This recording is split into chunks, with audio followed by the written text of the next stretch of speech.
My grandmother she would always say she was psychic, but she never guessed anything correctly. Oh, damn. But she had, but she always but there was a guy that was staying with them for a while after my parents, my mom and my uncles moved out of the house.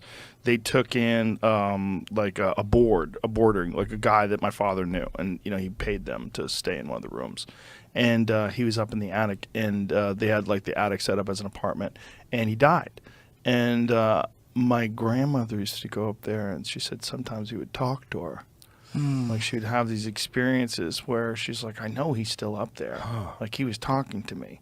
And my grandfather got kind of fucking weirded out by it. But it was like she told us, don't go up in that attic. No way. Yeah. Did she ever tell you like what he would talk about? Like full on conversations or no? No, it was hard. I was very young at the time, so I don't think she wanted to freak me out. True. I was like 5 years old, so I think she wanted to keep it on the DL. Yeah. But it was my grandmother was crazy. She had a monkey.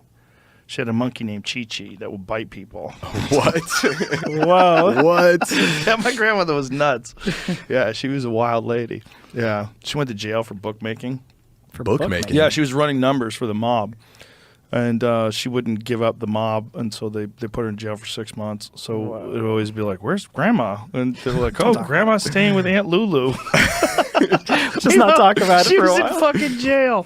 She was in jail for numbers running. Yeah, because Jeez. they had that was like the neighborhood lottery, was the numbers. And that's how, do you know what the numbers were? See if we can find like a definition of the numbers, like how the mob used to run the numbers. But like basically they would have a number every day, like 34, 29, 16, whatever it was. Like I don't know how many digits it was. And people would guess whatever the number was, and you'd pay into that, whatever it was. So you'd pay in, I don't know how much money it cost for each individual thing, but it was very similar to the lottery. Okay. Like the lottery numbers, they pick the lottery numbers, you guess them, and you could buy as many lottery tickets as you want. It's similar to that, but it was all illegal and it wasn't being taxed, and you could get in real trouble if you were involved in it. And so my grandmother was involved in it, so they arrested her. But what they really wanted is her to rat out the mob. And she's like, I'm not ratting out nobody. And so That's kind of awesome. She went to jail for 6 months. Jeez. Trustworthy person. Oh my But God. she also talked to ghosts. So Uh-oh. There we go. Same category. No, it's interesting. Like, a lot of people dismiss that idea, but I think it's like 50% of the United States or something like that, like believes in ghosts or believes in the afterlife or something like that. It's like everybody you talk to, like, will have something where maybe it's not paranormal, but they'll have like a situation that they can't explain.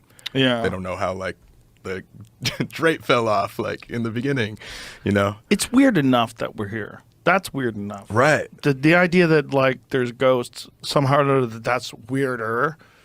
Like just human life is fucking bizarre. Yeah. Just Oh, the for fact real. that we can look at each other and communicate, and you use sounds to Yeah. express feelings and Move without intent. thinking about Yeah. it. There's a lot of weirdness to life that we just take for granted because it's commonplace.